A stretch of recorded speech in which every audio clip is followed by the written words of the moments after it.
किसान आंदोलन को लेकर जमकर भड़की प्रदेश सरकार और केंद्र सरकार पर सपा नेत्री राजबाला रावत। नमस्कार, मैं अमित और आप देख रहे हैं हंगामा टाइम्स। बता दें, मलियाबाद काकोरी की पूर्व ब्लॉक प्रमुख राजबाला रावत ने बताया कि किसानों के आंदोलन पर केंद्र सरकार विफल है और अब तक किसानों की समस्या का निराकरण नहीं हो पाया है। जहां सरकार पर निशाना साधते हुए पूर्व ब्लॉक प्रमुख ने यह भी कहा कि अगर उनकी सरकार बनती है तो हर समस्या का समाधान किसानों का होगा। नववर्ष का एक शुभ संदेश भी दिया सभी के लिए। आइए डालते हैं लखनऊ ब्यूरो चीफ की एक खास बातचीत पर नजर। देश में किसान आंदोलन है और जहां पर किसानों के लिए राजनीतिक पार्टियां, सामाजिक संस्थाएं सभी आंदोलित हैं और किसानों के इस बिल को वापस लेने की बात लगातार कर रहे हैं। नमस्कार, मैं विक्रम आपका स्वागत करता हूं हंगामा टाइम्स न्यूज़ में। और आज आपको लेकर आए हैं मलियाबाद क्षेत्र की नेता राजबाला रावत जी के पास, जो काकोरी क्षेत्र से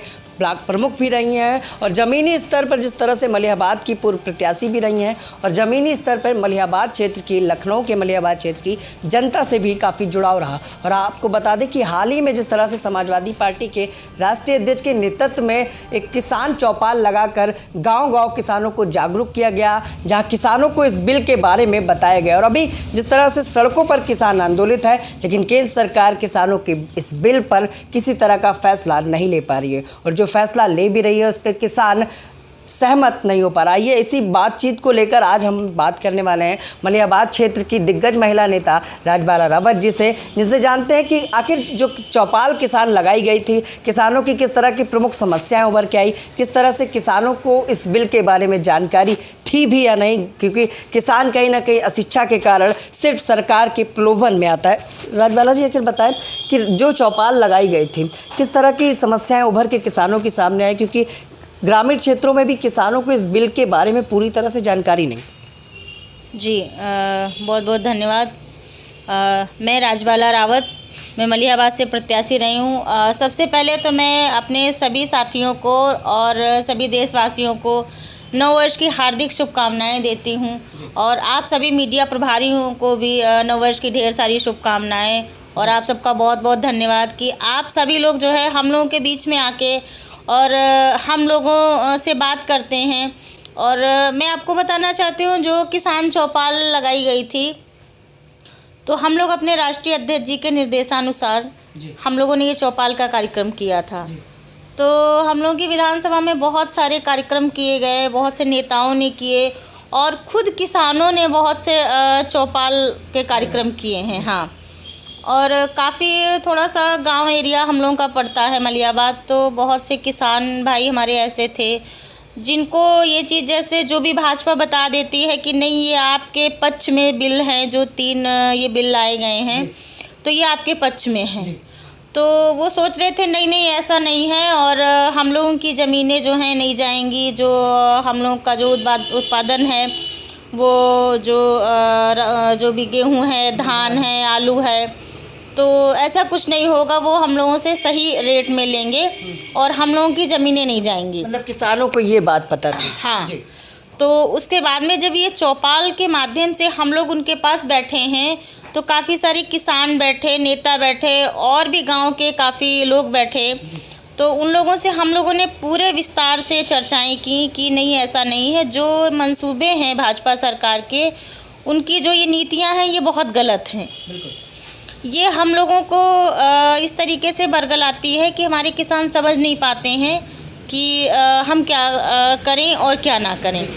लेकिन अब जो है किसान इतना समझदार हो गया है और टीवी के माध्यम से आप लोग जो दिखाते हैं चैनल के माध्यम से, वो बहुत सारी बातें समझ रहे हैं और हम लोगों ने पूरा विस्तार से उनको पढ़ के सुनाया कि ये काले 3 कानून जो हैं इसमें एक दिन ऐसा आएगा कि जो हम लोगों की ज़मीनें हैं वो हम लोगों की नहीं रहेंगी, तो उनको हाँ किसान है वो मजदूरी करने लगे। हाँ, तो इनका पर्पस यही है कि हर किसी किसान को उनके पास जब ज़मीन नहीं रहेगी, कुछ नहीं रहेगा, तो मैं जितना कहूँगा उतना ही होगा, वो मेरे मज़दूर या लेबर बन के रहेंगे इस तरीके से। लेकिन ये रहा, अब तो किसान सोच रहा है, उसने ये बात कही है हमसे, खुद किसानों ने कहा कि नहीं मैम ऐसा है और हम लोग अब जागरूक हो गए हैं और इनकी जो है मनगढ़ंत कहानियों में हम आने वाले नहीं हैं। आखिर मलिहाबाद क्षेत्र में ज़मीनी स्तर पर आपने देखा ब्लॉक प्रमुख काकोरी भी रही,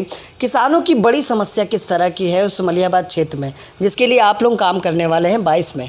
जी, जैसे उसमें सबसे बड़ी तो पानी की समस्याएं ही हैं, है ना। और ट्यूबवेल वगैरह बहुत कम, भाजपा सरकार में ऐसा कुछ उपलब्धियां उनके लिए रही नहीं। तो सबसे बड़ी तो पानी की समस्या हमें, अभी आपने देखा होगा नहर, और उसके लिए किसान प्रदर्शन कर रहे थे, अनशन पे बैठे, लेकिन उनकी कोई सुनवाई नहीं हो रही है। तो हम लोग कुछ भी हो, किसी भी तरीके की किसानों की समस्याएं जो भी हैं, हम समाजवादी हमेशा उनके साथ में खड़े रहेंगे और उनके अधिकारों की लड़ाई सदैव लड़ते रहेंगे। क्षेत्र की जनता से क्या कहना चाहेंगी आने वाले नववर्ष पर, और 22 के चुनाव में समाजवादी पार्टी किन एजेंडों के साथ चुनाव लड़ने वाली है? जी देखिए, मैं सबसे पहले तो मैं अपने क्षेत्रवासियों को और मलिहाबाद विधानसभा से लेके और देशवासियों को सबको नववर्ष मंगलमय की ढेर सारी शुभकामनाएं, और नया साल उनके लिए इतना अच्छा जाए। जो हमारा 2020 गया है ये बहुत ही ख़राब गया है। आपने देखा होगा कोरोना से लेके कितना सब परेशान रहे हैं।